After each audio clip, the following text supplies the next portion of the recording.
সন্তানের গোপন অঙ্গের মধ্যে এমন একটা রোগ হয়েছে, যেই রোগ আর ভালো হবে না। গোপন অঙ্গটা ডাক্তার কাইটা ফালায় দিছে। এখন আর স্ত্রী ওই স্বামীকে ঘরে রাখবে না। জীবনে টাকা পয়সা বিদেশে যা কামাইছে সব বিবির জন্য, সব শ্বশুর বাড়ির জন্য খরচ করে ফেলাইছে। তারা যখন তাকে বাহির করে দিছে ঘর থেকে, এবার সন্তানটা কই যাইব? যাওয়ার তো কোনো জায়গা নাই। আবার এদিক দিয়া মা বাবার কাছে আসবে এমন মুখতা তো তার নাই। কোন মুখ নিয়ে মা বাবার সামনে দাঁড়াবে? সন্তান এবার চিন্তা করলেন, কোথায় যাব? আমার তো কেউ জায়গা দিবে না, আমি কোথায় যাব?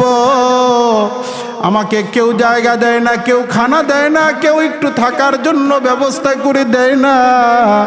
আমার চিকিৎসা করাইবার জন্য তো আমার কাছে টাকা নাই, আমি বড় অসুস্থ। কি করার? এখন আমি ফিরে যাব আমার মা বাবার কাছে। আমার মা বাবা আমারে ফালা দিব না, আমার মা বাবা আমারে বুকে টাইনা নিব। সন্তান এই বইলা রওনা দিছে বাড়ির দিকে রওনা। হাঁটতে হাঁটতে চলতে চলতে কয়েকদিন সফর কইরা যখন বাড়িতে পৌঁছায় গেছে, বাড়ি যাইয়া দেখে যেখানে তাদের ঘরটা ছিল ওই ঘরটা ওখানে আর নাই। ওখানে একটা আঙ্গুরের বাগান। আঙ্গুরের বাগানের মধ্যে যেই রাখালটা কাজ করতেছিল তারে ডাক দিয়ে বলে, এ রাখাল ভাই, ও আঙ্গুরের বাগানের ভাই, এখানে তো আঙ্গুরের বাগান থাকার কথা নয়। এখানে তো একটা ঘর ছিল, ওই ঘরের মধ্যে একজন বৃদ্ধ ছিল, একজন বৃদ্ধা মহিলা ছিল। তারা কোথায় বলো? লোকটা বুঝতে পারছে তার মানে এই জালেম সন্তানই তাদের ছেলে। লোকটা বুঝতে পারার পরও কিছু বলে নাই।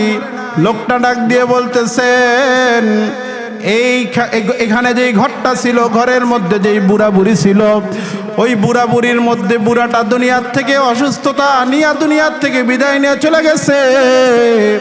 বুড়ার চিকিৎসা করাইবার জন্য ওই বুড়ি মাটা ঘরটা ভিটি বাড়িটা পর্যন্ত বিক্রি করে দিছে।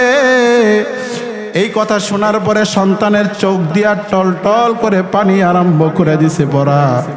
সন্তান তো জোরে কান্না করতে পারে না, বলতেও পারে না আমি সেই সন্তান। ডাক দিয়া বলে, ও ভাই, তবে বুড়া মাটা কোথায় আছে একটু ঠিকানাটা দিবানি?